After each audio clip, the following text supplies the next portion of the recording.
Welcome to the D&D Fitness Radio podcast, brought to you by your hosts, Don Saladino from New York City and Derek Hansen from Vancouver, Canada. In episode 56, we speak with Joe Yager about OnBase University. So I'm very happy you two are meeting each other right now. So Derek, Joe Yager, Derek Hansen. Joe is someone I met last year, and I feel like I've known for about 100 years. Joe, Derek is someone that I met last year, right? I mean, technically. And Derek and I have already shot probably 50-something podcasts together, and he's one of those guys that when he came to drive, we just didn't want to see him go. So good people meeting good people, so I'm very excited about this. And if I did my homework, Derek's a big speed coach. Does a lot with running and sprinting. He knows a little bit about that, yeah. Just a little. I read up on it, quite impressive. Your resume is so extensive. I'd love to just be around you. I mean, the things that you're doing and you've done, it's just fascinating. I love talking about speed. I think speed is one of the things that is just, you can never get enough of, right? Yeah, well, that's a good point. Good. That's exactly the message, right? I think that's the one. I've seen people in their late stage, right? Everybody can get stronger, right? We've seen 90-year-old people strong. You just don't see 90-year-old people fast. And so it's actually one of my big pet peeves that I like to work on is speed. I'm very interested about it. Yeah, and it's like you said, I think a lot of the time people just age and they just get away from it. It's not that they lose qualities, it's just they don't do it. So I can just talk about this all day. Yeah. You know, it's funny too. It's funny because I started seeing it happen firsthand on myself. I mean, it's one thing to hear, you know, a client come to you and say, you know, I'm getting slower, or I don't have that same bounce in my step. But I'm pretty aware of my own body, and I noticed in the last year that I was doing less sprinting and I was doing less reactive drills and specific things that would really enable me to maintain that that explosiveness. And then, you know, Derek and I just talked, and he's like, you know the answer, like, you're just losing elasticity. And what happens? I start running a little bit more, and I'm starting to do some track work, and, you know, my hamstring pain goes away, and out of nowhere, I'm kind of bouncing across the street a little bit more. But it takes time. And, you know, and we're coaches. It's something where we should be aware of this. You know, you take the average Joe that is sitting in a chair 8 to 10 hours a day, and they're not exposed to what we're exposed to. You know, no wonder everyone feels like shit, you know? I agree. And I mean, but just to piggyback on that, it's, you know, the problem is when you haven't done it in a while, you go back, you got to worry about how much load and how much intensity, right? Because that's when the injury happens. They come out and they go, oh, I read this article, I'm going to go sprint. And all of a sudden my Achilles is bothering me, right? Or my knee. And it's like to understand the amount of volume and the amount of intensity that a beginner needs to read back and do, right? So that way you prevent injury. But I'm fascinated, Derek. I'm always trying to learn. I'm always trying to engage this. And I've always had this vision. I want to be like the fastest man in the world at 80, right? Like, I want to see if I can do that. I have a great video of guys, they're like master sprinters doing like a 60-meter race, 90 years old. They're 90 years old, and the guy who won is the fastest shuffler. That's like, they have no elasticity, right? So they're just like shuffling along. Right, it's hilarious. But I just shared that on my Twitter today. It was a 102-year-old guy sprinting. I just put that on my Twitter this morning. Yeah, it's probably like a 25 second 100 meters, but it's amazing. 102. I think I saw that. Didn't someone just run 100 meters and they were 100 years old and they ran it in like 20 seconds? Yeah, it's amazing. That's unbelievable. Most people are sitting down somewhere, right? So good for that guy. Or dead. Yeah, it's impressive stuff. So Joe, listen, I want to dive in right now, and I want you to give. You know, you've got a really interesting story because, you know, I always knew of you as a baseball guy, but, you know, you work a lot with youth. You really do one of the better jobs out of anyone I've met in grooming these young kids.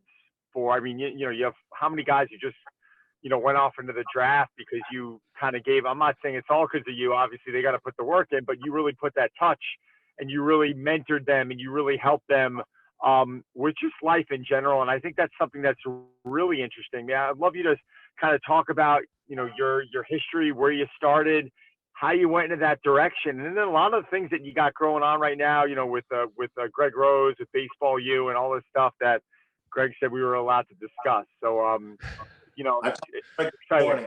I talked to Greg this morning. We're all good.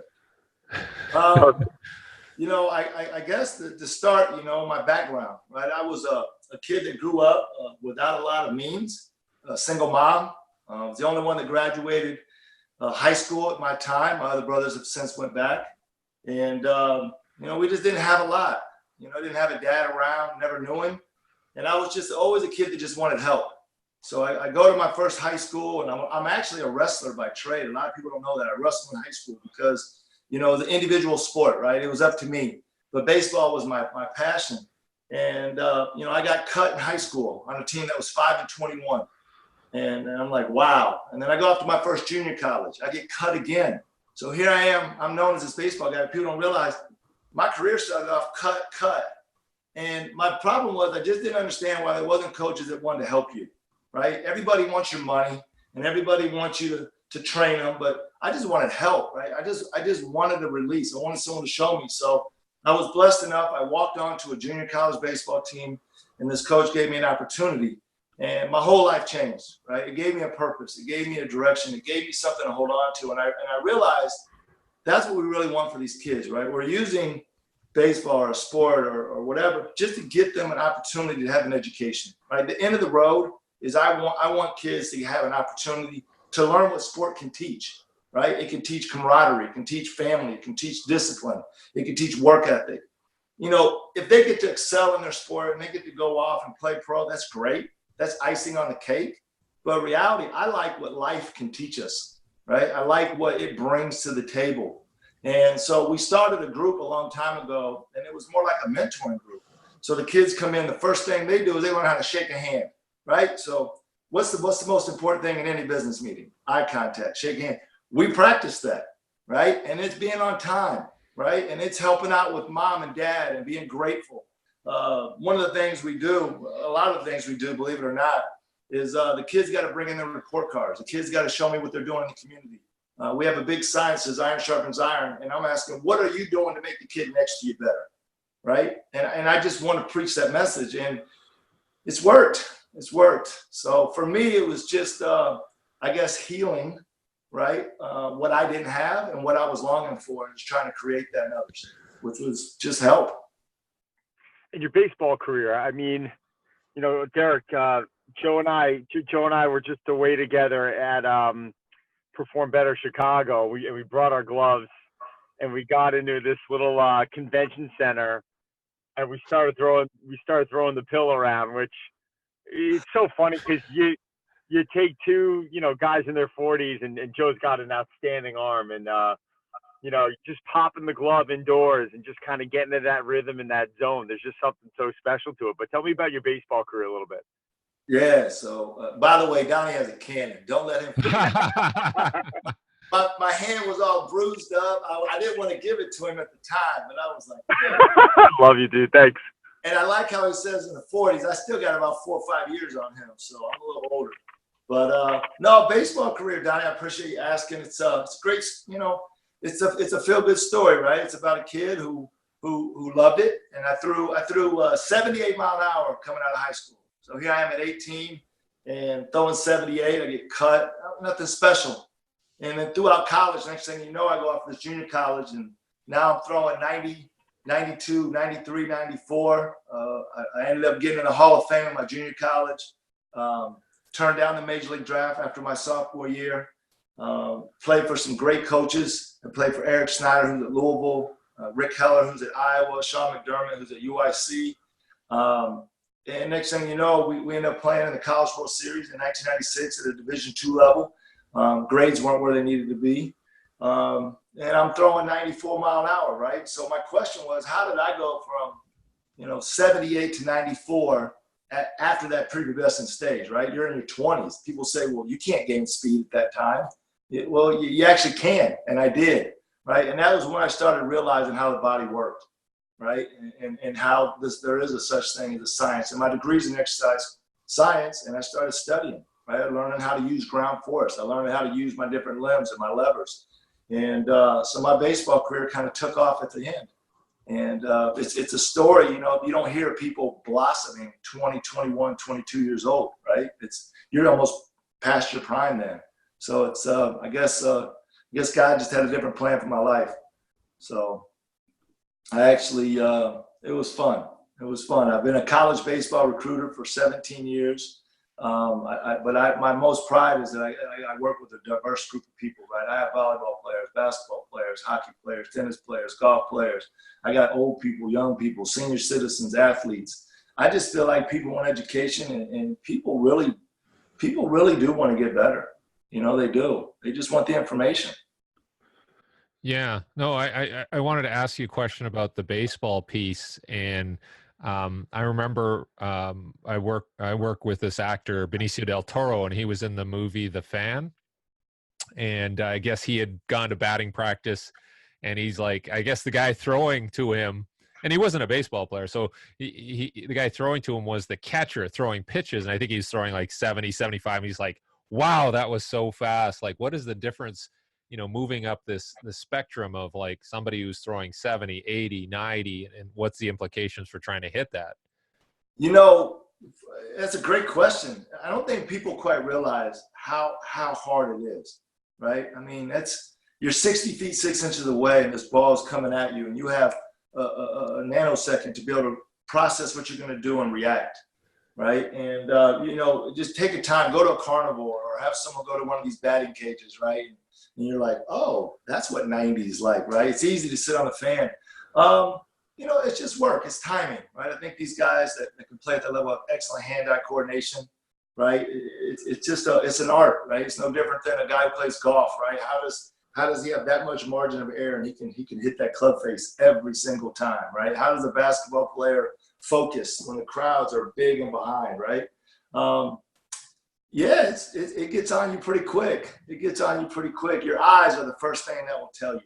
Right? Is there like in your opinion, is there, I remember reading this book, I think it was the one about why Michael Jordan couldn't hit, right?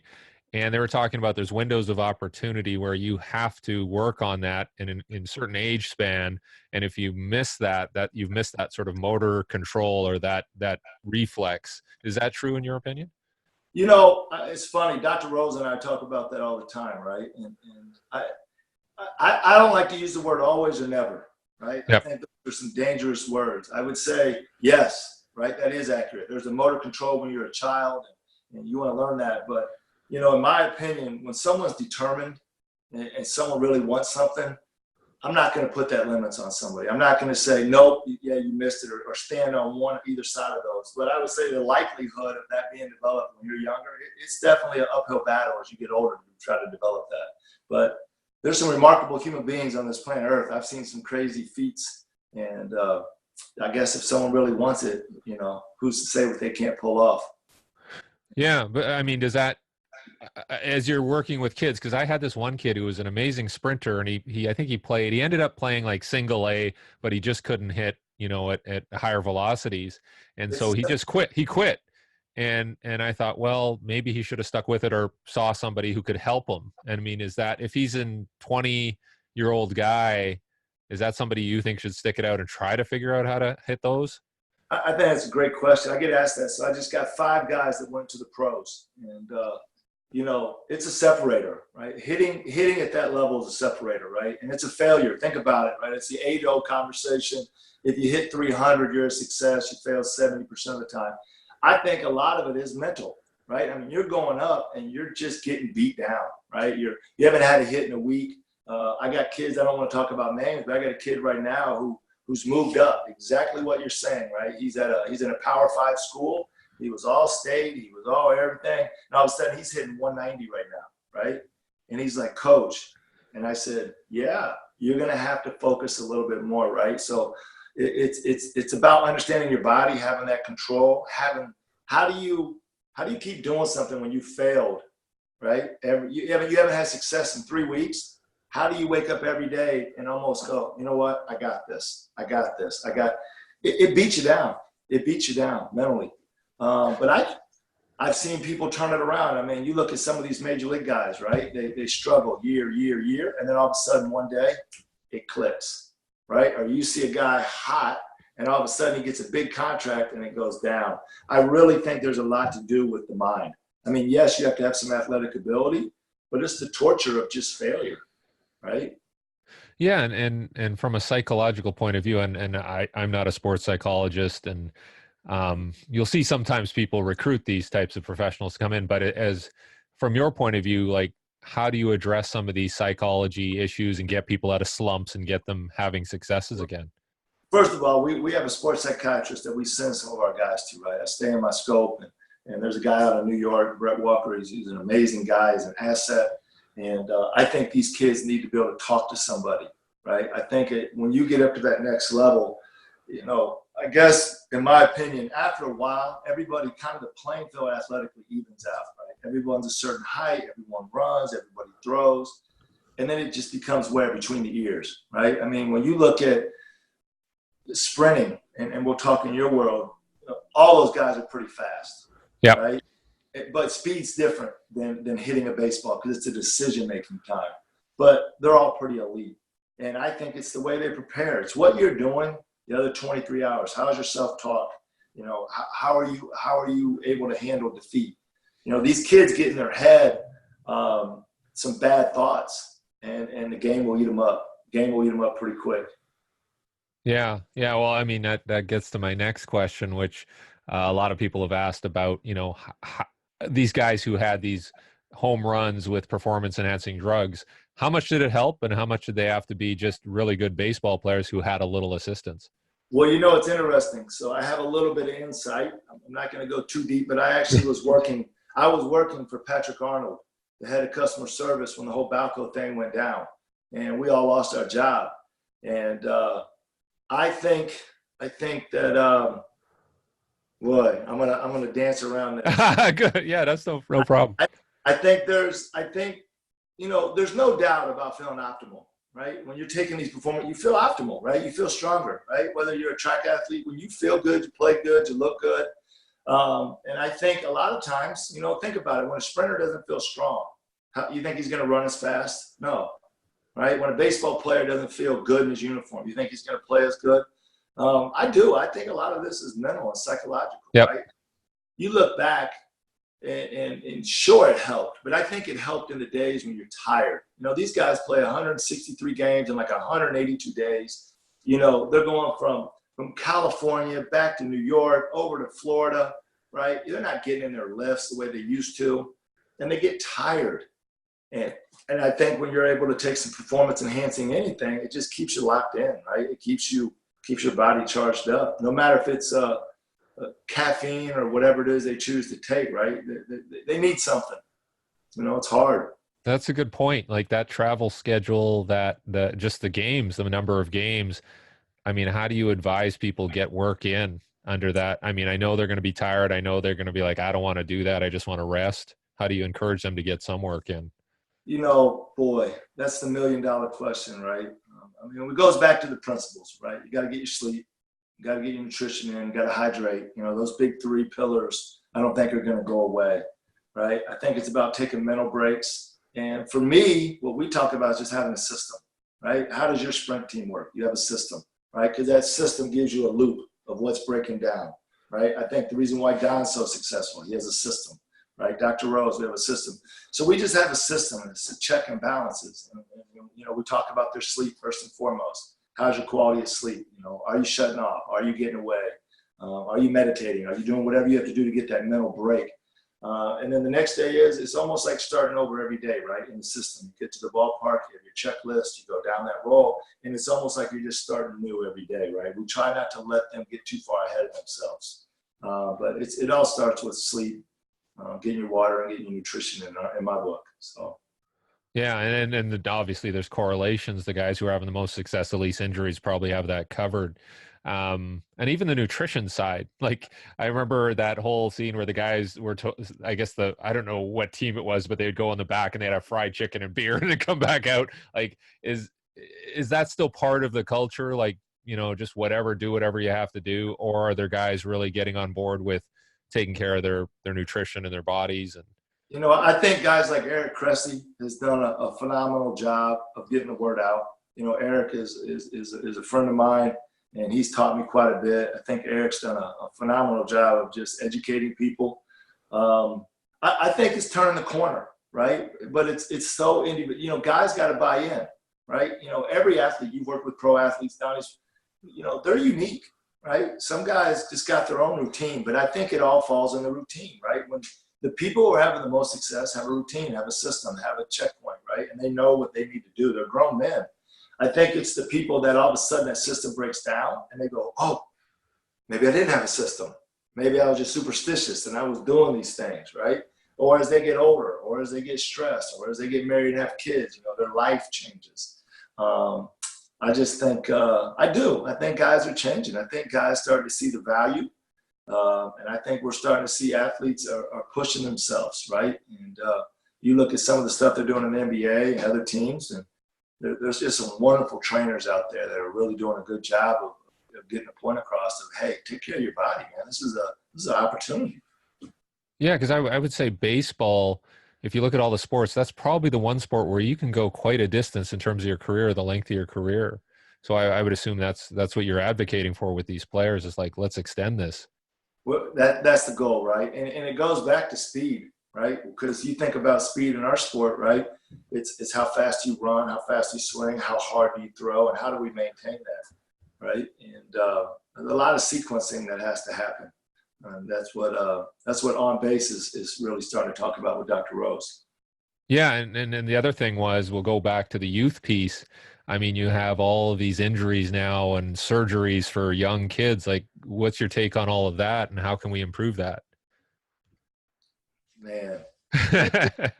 Well, Donnie, you're going to get me in trouble today. Well, Donnie took off, so it's just you and me. So good. Well, thanks. Oh boy,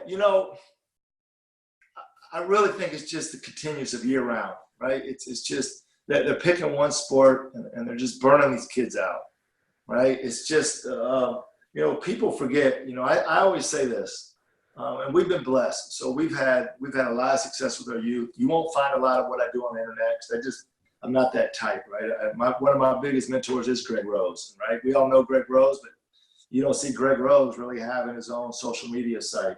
My take is I think when they're younger, we need to introduce them to a lot, right? Speed is speed, power is power, and we can get that through play, right? So I really I think it was a long time ago, I was down at IMG Academy, and they were talking about LTAD, long-term athletic development, which is developed in Canada, and sport for life. And I just thought it was a phenomenal curriculum. Right, it really opened my brain up into how do we take this longevity, right? And then what we want to talk about is, if I want a kid to throw harder, he doesn't have to do it with baseball, right? He can do it with a frisbee. He can do it with a football. He can swing a golf club, right? He can run sprints. I just want that child to play, and I think the injury happens from the repetitiveness, right? Yeah. And that's tough, right? Because oh boy, I could go down this rabbit hole all day. All these people are chasing this Division I. I want to be drafted. I want to go Division I. And it's like in baseball, there's 11.75 scholarships for 40 kids. You can do the math. You're not getting a full ride, right? And nobody wants to go to junior college. I'm like, why not? There's full rides at junior college. Go to junior college. I like it. Not everybody who goes to one of the Power 5 schools is guaranteed to go to the pros, right? So I find that I just think that we're missing the boat with giving kids time off, letting them play without instruction, let them explore, Well, that's a good point. Like, even bringing that up, like, and I don't know how I'm not obviously a baseball guy as much as some other sports, but when they finish high school, how many go to college? How many go directly to, like, development teams? I mean, is it necessary to go to college if you want to be a pro baseball player? Can you get into the bit of that and what you would advise? Because I know now in basketball, you might just have to go 1 year, and they might even get rid of that. You can go straight to the NBA out of high school. That may be happening. So what are your thoughts on that? And I think whether it's track or anything, you know, we can talk about running or whatever. I think it's about development, right? They're going to pick you when you're ready, right? I mean, when you're ready, you're going to go, right? And certain rates of kids with adolescents, you know, not all 13-year-olds are 13-year-olds, right? Some have this maturity level, right? There's a different window, right, of adolescent maturity. And I'd love to hear your take on that. But in baseball specifically, no, there's many avenues, right? There's kids that come out of high school. There's kids that come out of junior college. There's kids that come out of 4-year programs. It's just about development, right? They're not going to take you till you're ready, right? They want to see these tools. But the percentages, I think, that go off to college, I think it's 5%, right? I think that's what I last read. 5% of kids out of high school get to go, right? Okay. So what I try to teach, right, is what can baseball teach you, right? About perseverance, about development, about camaraderie, and if it works, great. This is awesome. That's what sports are here for, right? They're here to help you along the way, but the majority of people just aren't going to make it, you know? Yeah. I want them bitter, right? What we don't want is this youth that's been playing 9, 10, 11, 12, and they're fighting, and then they go, I didn't make it. Okay, you didn't make it. What did you learn along the way? There was so many things that were a blessing to learn along the way, you know? Yeah, and I even the whole, if we go back to again the early specialization piece, I always find it, because I have young kids. They're like 14, 12, 6, and so I'm wondering, you know, you see that parents feel almost pressured to have their kids do the year-round thing because they won't advance to the next level or the next level, and maybe they'll get outed before they get a chance to really develop. What are your thoughts on that? I hear that every day. I had that conversation last night. I'll have it again tonight. I don't buy into it.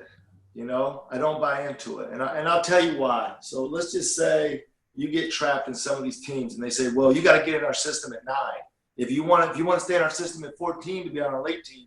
And here's why I tell you I don't believe in that, right? So let's just say I had a child, he's 14, right? And he's a late developer. And I didn't get into the system. But all of a sudden, we moved to Vancouver, right? If that kid comes in and he can play, guess what your coach is going to do? Put him on the team. If we move to your neighborhood at 14, your coach ain't going to go, well, sorry, you weren't in us at 9. That coach wants to win ball games or track or basketball, or whatever it is. If your kid's good, they're going to be there. But I think what happens is these people come in and they say, oh, we're here to develop. Are you? How many people really develop in some of these things year round? I mean, we're not giving them a break. These kids are afraid to take 2 weeks off, right? Yeah. 2 weeks. Think about, I always tell adults, and when I say this to it, it clicks. I go, so you never take a vacation? You're just a corporate guy. You work, a woman, man, whatever. You work year round. You're just a machine. Well, no, I need to take vacation. I said, oh, but your kid doesn't. Right? So that 14-year-old has to stay locked in year round for 5 years. Okay. That ain't gonna work. The math doesn't work. Right? That child is gonna resent you one day. Right? And so and then my thing is, right, we always say this, right? Well, my kid really likes it. You know, in my opinion, right, there's a difference between I have an interest and this is my passion. Right? I think kids are interested, and then people hear it and they just jump in, right? And then it just becomes about, well, you said you liked it. No, I had an interest in it, right? The kid had an interest. If the kid really has a passion, you'll know, right? If a dog really wants out of the backyard, that dog is going to get out of that backyard, right? It's going to dig underneath. It's going to climb the fence. If a child really is interested in a sport, you'll know. You'll know, because they'll be doing it all the time. You have nothing to do with it, you know? And I think we feed them, and all of a sudden these parents get all excited because their child is so excited, and they start buying them the best equipment, and they start taking them around the country, and next thing you know, you're $10,000 in, and then you're like, you know what? You better like this sport. I got $10,000 wrapped in it. We're going to get a scholarship. And it's like, it takes a little bit more than that, right? That's an interesting point because somebody sent me, there's a basketball coach friend of mine, and he sent me a Facebook article about a woman who quit being a kindergarten teacher. And she said it wasn't, I mean, part of it was the kids, but she says really the problem is the parents. And I mean, do you find yourself counseling parents or advising them more than you are dealing with the kid? Because that's kind of the source of the problem, what the parents' expectations are and how the parents have taught the kids. I I can't say I haven't dealt with that. I've been blessed. I got some really cool parents right now that I work with. They get it because they get when they come to me that it's, you know, to answer that, yes, I've had that. Right? I've dealt with that. And we spend more time with the parents, and I have to talk to them about, you know, what are we really trying to do here? You know, what are we, what's the purpose, right? Do you want your child to really be an Olympian, you know, or in the major leagues, or do you want your child to be happy at 40? You know, so we try to set the standard right away that, you know, if sports works, great, right? But we have plan B, and plan B is an education, right? Plan C is being a healthy adult, you know, learning how to have good relationships, right? How to pass on what sport is taught. But yeah, we've had some parents push, you know, push and push and push. And like I said, I always tell them do the math. So think about this. You have kids. Do they do travel sports? Do your children do travel? Anything? Not huge travel, but we, you know, here and there, but it's usually within like an hour and a half drive at most. So it's not too bad, but I know I deal with a family. I help their kid with speed, and he's a baseball player, and they're traveling every weekend, like overnight trips, and you know, in the Pacific Northwest. But it's excessive too, So you know.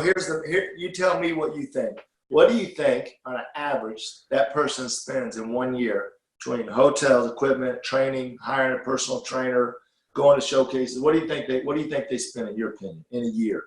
Oh, geez.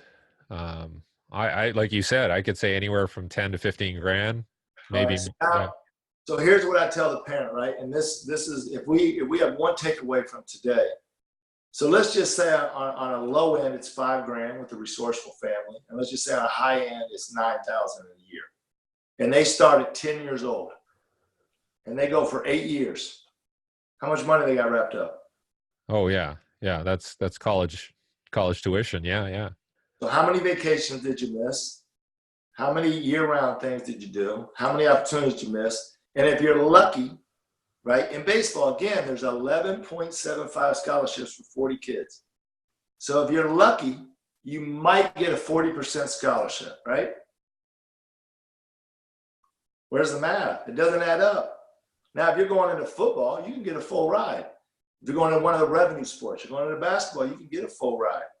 But if you're doing this for baseball, you missed. And then I tell kids, you want your money back? Go to junior college. They can give you a full ride. Oh, no. We got $60,000 wrapped up in this. We're going to a Division I powerhouse. I'm like, well, there's only 40 kids on that team. So you're telling me your kid is one of the top 40 in the country? And a lot of people don't even understand recruiting, right? You Yeah. could be the best kid in California, and you may want to go to a school in the South, and they may have never even seen you, right? It's not what people think it is, right? But the bottom line is I think these people are dumping money into something, and then they don't get the result they want, and then they end up hating it, right? And then you know, Derek, it's your fault, right? Because maybe if you would have done a better job, right? And you're like, the kid did great, right? Yeah. It just didn't work, you know. It's just timing. There's so many variables, you know, and I just want the kids to enjoy this process. I want kids to learn to enjoy the work and enjoy the camaraderie of and I think what we're missing is, you know, these young children, they just don't handle defeat very well, failure. And I want children to embrace failure. You know, what can you learn from this mentally and physically? And how, because that's what life is. I mean, you're going to fail in the next week. I'm going to fail in the next week, right? I can't have you crumbling, right? I can't crumble. And I want these children to be able to use sport and say, hey, I've been here 100 times. I got this. You know, I'm mentally prepared for this. Now, you mentioned plan B, plan C. If a parent comes to you and they're pretty aggressive and they're like, I want you to help get my kid to college, and what is your plan A? And knowing also that if you don't engage them, they could go to somebody who's a little less professional. Like, do you let that happen, or do you sit down with them and say, like, this is how we're going to plan it? Hey, absolutely, right? Again, we have a system, right? And I'm not for everyone, right? I'm not. There's a lot of great coaches out there, and there's our world. You're in the fitness world like I am, or whatever we want to call our world. I mean, it's growing 300% every day. Someone's got an Instagram, someone's got their social media, someone's taking a kid to a park. Hey, man, good on you, right? That's great. What we do is we come in and we set down a real plan and we ask them, are you fully educated? So we educate the parent. Where are you at academically? So, where do you really want to go? What position does your child play? A lot of people don't even know the 5 tools of baseball. No, as a scout or as a recruiter, there's 5 tools I'm looking at you. And it's amazing how many of these kids play baseball. And I go, do you know the 5 tools you're being judged on? And they go, no. I go, so you're just going to go take tests and you don't even know what you're being tested on. And they go, well, I just play baseball. And I go, so you're telling me you've never heard of the 5 basic tools of baseball? And they go, never heard of it. So the first thing is they got to run, right? They're going to run a 60-yard dash. And I go, have you ever been timed? Well, no. I said, then what are you doing? You've never even been timed. You don't know what time you run? No, but I got a $500 bat. And I go, all right. And so I said, what do you throw? Well, I've never been clocked. Okay, so you're going to be evaluated on your throwing speed. You don't even know?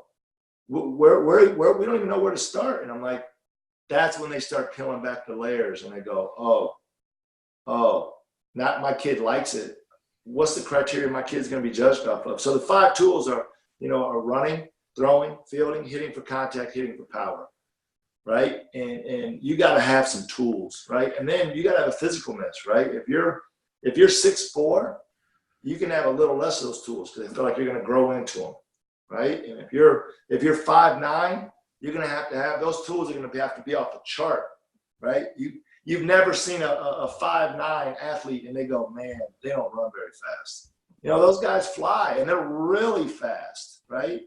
So I think people have unrealistic expectations, but when you peel back the layers, they start to see like, oh, wow, okay. There's a real plan. We just had 5 kids drafted from this town, and that's what we did, right? We sat them down, we was honest with them. And one got to go. 2 of them just played in the College World Series at Louisville. Well, that's one path. The other ones went to junior college, right? That was their path. And, there's more than one way to get there, right? More than one way. Yeah. No, that's really interesting, that just the whole idea that people are going in basically unprepared and don't understand what's involved. And so, I mean, that's great because you're providing that education for them. And yeah, I tell parents all the time as a coach, for me, I'm a GPS, right? You come in, you're trying to get from this destination to here, and I'm going to lay out hopefully the most efficient map. The kid still has to do the work. The parents still got to do the work, right? My job is to keep meeting people like you, keep meeting people like Don and Dr. Rose and learning, right? So I can have a more efficient path, right? I'm just a GPS, right? And what I need to do is keep updating my information, right? And make sure it's solid. And the credit really goes to the kid, right? And for you, I don't know how you feel. You're a coach. I really can't wait to meet you, man. Your bio is just ridiculous. How have you done it? How have you had success? I mean, I'm basically like you, just, I'm working with other sports. And I guess that was the next question I had is like, how do you cultivate sort of an environment where you encourage other sports? Like, I know if we go and look at the guy who got the #1 draft pick, the NFL guy, he was a baseball. He could have went to baseball too, right? And then I was watching some clips of Allen Iverson playing football, and I'm like, wow, he could have been a great football player. So how do you frame that for parents and athletes? Like, hey, you're this age, let's get you in these other sports, which can feed back into baseball, whether it's the running piece, the throwing piece, the visual piece.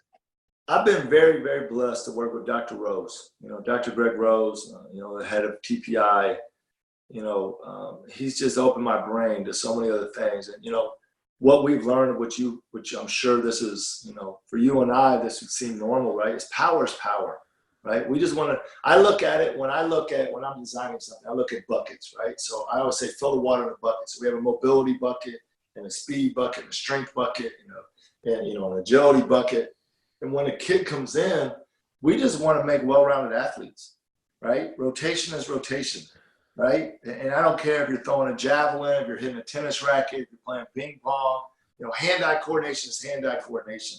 So what we try to do is develop them as much as we can when they're younger with a whole lot of different ideas. And I want to trick them into it by having fun, right? So when they're younger, that's the more fun we have, right? As they start getting older, we start getting a little bit more. Think about this. You're a speed guy.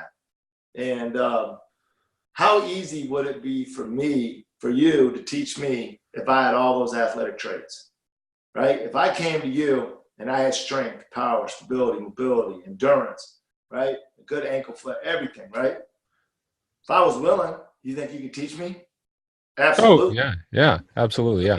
So what we do with our youth is we just develop, right? We're developing them.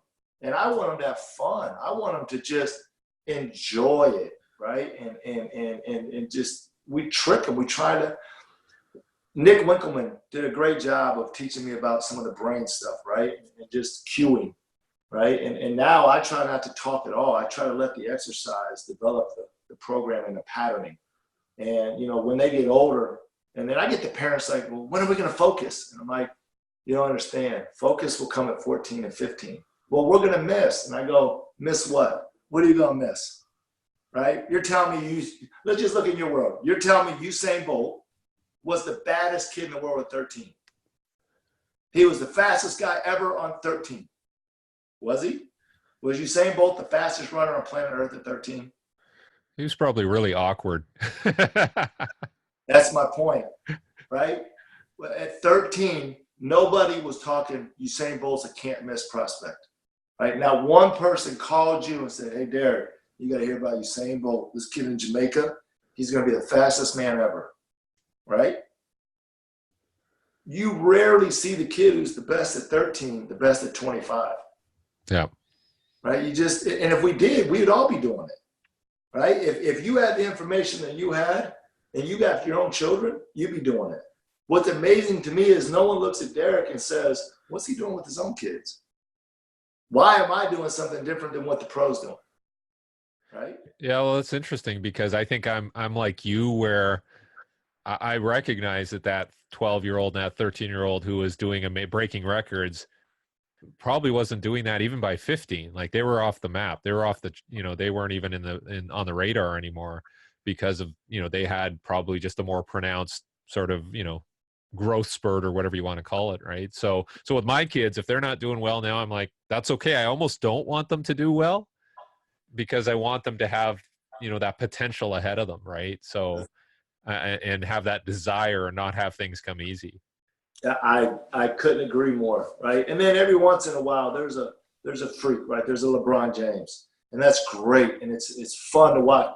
But as I tell people, you'll know if you're LeBron James. You'll know, right? There's only one of those, right? And behind that, there's a lot of work, and people don't realize how much that guy works. But there's just one of those, right? And the norm says your child's not going to be that, right? So let your child be them, and let's take them where they're going to go, right? And let's just see what we can do with them, right? And stay focused on who you are and your own self-development. I don't like to compare people to other people because that's where the depression comes in, right? When I'm not as good as them. Okay, be you. Be you. Just do what you do. Yeah, that whole quality of getting people to be patient is probably pretty important. Yeah, absolutely. Patience, right? I mean, you look at your success, right? Did anyone at 15 think that you'd be doing a successful podcast and be doing all the great things you're doing now? No. I went to my 30th high school reunion a couple of years ago, and they're all like, "What the hell are you doing?" Right? So, yeah. And so I love that aspect, right? Is I just want these children and these youth to be able to do that. So, yeah. How about, like, do you get caught up in all this analytic stuff and the money ball and people trying to come up with like data algorithms to determine success, or what's your thoughts on that? That's always a big thing around baseball, obviously. Well, I'll tell you, speaking of that, I'd like to talk about this new program on OnBase University with Dr. Yeah, yeah. Rose. We'll lead into that. You know, I think there's a place for it, right? I think data analytics is here to stay. I think it's useful. I think some of the things that people are doing is mind blowing. My only concern with anything, right, is having all this information is great. It's how are we applying it, right? So I think there's some people that are just getting caught up in collecting data, right? And they're collecting data. Okay, great. You have but what do we? Sometimes it may hurt the athlete by knowing too much. Good point. If you had an opportunity to hear everything everyone said about you in a day, right? Emotionally, how would you be? It mess you up. Yep. So I think the coaches, we need to hear it. We need to know it. It's very important for us to understand it.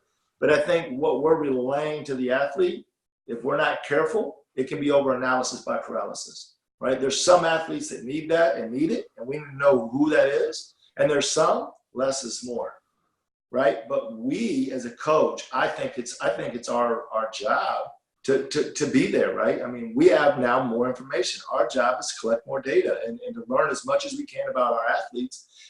But I don't think it's always our job to interpret it and give it all to that athlete all at once. I don't know. Maybe I'm wrong. I mean, being on a podcast, I'm sure now I'll get shot and somebody, horrible. But I think it's here to stay. I think it's important. I think it has a use. But maybe I'll be proven wrong. But I just don't know if the athletes need all of it. I think the coaches need it all. I don't think the athlete needs it all. That's a very good point. Like I was taught, like one of my mentors was Charlie Francis, and he would time people, but he wouldn't, even if they had a bad time, he wouldn't tell them, right? And sometimes even if they had a good time, but he would just say like, okay, this is what I saw in that run. That's what I would improve technically on the next one. But he was doing it for his own knowledge, but he didn't convey that all the time. That's right. And that I think that's the secret sauce, right? Is knowing what to give your client at the right appropriate time, right? And you got to learn that some of these people will just take it and over process it, right? And I want my athletes to be free. I don't want them thinking. I want them reacting. I want the prep work to be done. I want them to be in the moment, having fun, entertaining people. Sports in general is an entertainment business, and I think the work gets done, and then when the lights come on, it's time to compete. It's time to entertain. It's time to go have fun, and we'll readjust afterwards. Okay, so my next question is, we're going to put this online and we're going to promote it through social media, and I'm going to ask you a bit about your social media locations and all that. But how do you manage social media around the kids nowadays? Like whether it's what you put out, how you advise the kids to use it and the parents, and what are your thoughts on that? Well, I don't have a lot of social media. Currently, my Facebook's deactivated. I have an Instagram. That's my own, and the kids are always wanting me to do more. I really don't do a lot with it. It's not even under my gym name. I don't even have a website. I actually try to stay off the grid. I really do. I guess on a personal level, there's that old thing where like, don't give someone a hard time unless you can take a hard time. And one of the reasons, this is my first podcast I've actually ever done. Oh, really? Yeah, ever. And Wow, thank you. Yeah, Donnie was really, on me about it. Because here's why. When you give an opinion, somebody's not going to like you. And I guess I just don't want that, right? I just don't want those arguments. I'm not trying to say there's a right way or I'm the right way. I'm not, right? I'm a lifelong learner.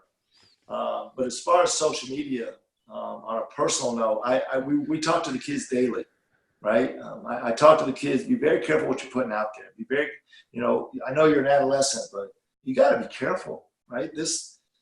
People are looking for a way to get rid of you, right? That's what they want to do, right? People are looking for a way to take you down, and it's not that way. It's just criticism, right? And so I try to tell the kids, like, just be careful. You know what you're doing at 15. You know, and forget sports. You may get married one day. You know, you don't want your ex or your current girlfriend or wife to look back and go, "Is that the way you represent yourself?" You know, is that what you're about? Because you grow and you change. And again, it's the same thing, right? The whole world doesn't need to know what you're doing all the time, right? Be in the moment, you know, have time, spend quality time with the people around you. But it's out there, right? I mean, we need it, right? Their social media is here to stay. I'm not going to be one of those people who, oh, it's bad. It's not bad, right? It's just, I guess I got to get a little better at it. You know, you look at Don kills the social media. And Donnie, last weekend, Don was like, we got to do this. And I was like, Don, no. So I'm glad he did. I wouldn't have got to meet you. So. Yeah. Well, I mean, my next question is, how do people get in touch with you, find out more about what you're doing, the program with Dr. Rose? Like, tell us how we're going to get that out to people. Well, we'll talk about Dr. Rose first. So there's a new project, OnBase University. And OnBase University, I guess the best way to explain it is if people are familiar with T.P.I, Titleist Performance Institute. So what Dr. Rose and his team has done a wonderful job of bringing to T.P.I. He's now started 2 other companies. One's called Racket Fit, and he's taken the T.P.I model to tennis. Okay. And then he has another business called OnBase University, and he's taken that same model to baseball. On baseball, we got some wonderful team. So we have Don Slott played in the major leagues. We have Dr. Greg Rose. We have Steve Johnson. We have Dr. Sean Drake. We have Anthony Batiste. And then our advisory board is just, I mean, I just look at it sometimes and I'm like, how in the world did my name be on this advisory board? You know, you got Dr. Glenn Flessing and Brandon McDaniels with the Dodgers, and you got, Oh yeah, but I'm on the site here. Tom House, Joe. Yeah. Awesome. Pressy, you got Kyle Body of Driveline. I mean, you got some of the best baseball minds out there. It's only getting better. Nice. And it's just getting started. So OnBase University is what I'm really putting a lot of my focus into right now. And it's just so exciting, right? Because what Dr. Rose is bringing to baseball is what he did for golf, right? And it's a screen, right? We're going to do a movement screen. And then when we get done, we don't have a philosophy, right? We believe there's infinite ways of hitting and infinite ways of throwing. We're just asking, again, the question, can your athlete move that way? Are we doing the right question of collecting data? You know, does his hips turn? Does his shoulder work? Does his spine have the flexion and extension it needs before you start putting a one way on it? And it's just been the team with Anthony and the guys. It's just oh man. Every time I get around those guys, I don't want to go home. You know, some of the brightest minds I've ever been around. Yeah. I saw the site. It's onbaseu.com. And is that kind of the best way for people to get in touch with you, or is there another way that people get in touch with you? Or It is. You know, I got to be honest. I've been so busy lately. This is my first Friday. It's Friday, right? Yeah, it's Friday. Long weekend Friday. It's my first Friday. I've been home in 8 weeks. Wow. And sharing OnBase. We've been in Houston. We just got back. It was wonderful. It's hard to get a hold of me. I don't know if I want to be like that. Right? That's a good thing, though. Yeah. I don't know if that's what I'm looking for. But OnBase University is the best way. Come through OnBase University. My email's on there. Our phone numbers are on there. Get a hold of us. We got another platform coming up in Chicago. We're looking for a great turnout. And it's just been we just started this earlier this year, and it's just been amazing. The turnout and the response has just been overwhelming. It's just been fantastic. That's great. And you said, do you have any events coming up in the next Chicago? So if you go on the website and go to the event calendar, it'll come down. And please feel free. Derek, if you ever want to come, let us know. It's just going to get better and better. Are you based out of Chicago, Joe? I am in Champaign, Illinois, University of Illinois. Okay. It's a little small college town here. It's wonderful. It's been my home. I got my own gym here. that I do, and I'm also a corporate wellness director at Busey Bank. So I work. A lot of people think I work in youth sports, but I would say 90% of the time I work with adults in movements. So And what's the name of the gym, Joe? it's called Perform Every Day. So it's our Perform Every Day. logo. Yeah, there's no website. You're not going to find it. I'm actually in an old warehouse, and it's funny, people even in my own town are like, "You live here still?" And I'm like, "Oh yeah." So I'm usually here 4 days a week working. I got a full client list, and then, like I said, I'm at Busey Bank. It's a bank in town, and I'm a corporate wellness director, and I go over and I help out with all the corporate wellness. So That's awesome. yeah, No, you're doing some great stuff, Joe. So you're definitely glad to meet you. I'm sorry Don got power outed there, but but you had a good time talking to him last week, so this is my chance. So there's never enough time with Don. Don is one of those people, as we both know. He just makes you better.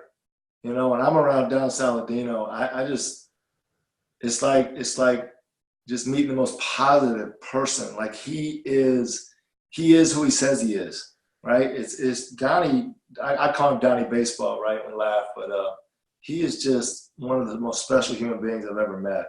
I mean, his intentions to care about you is just off the charts. yeah, no, I agree. Like whenever I'm around Don, I always feel like the most important person in the room. So that's a pretty good quality. Especially, he's a star. In my world, he's a star, and he makes you feel like you're the star, and that's a unique quality.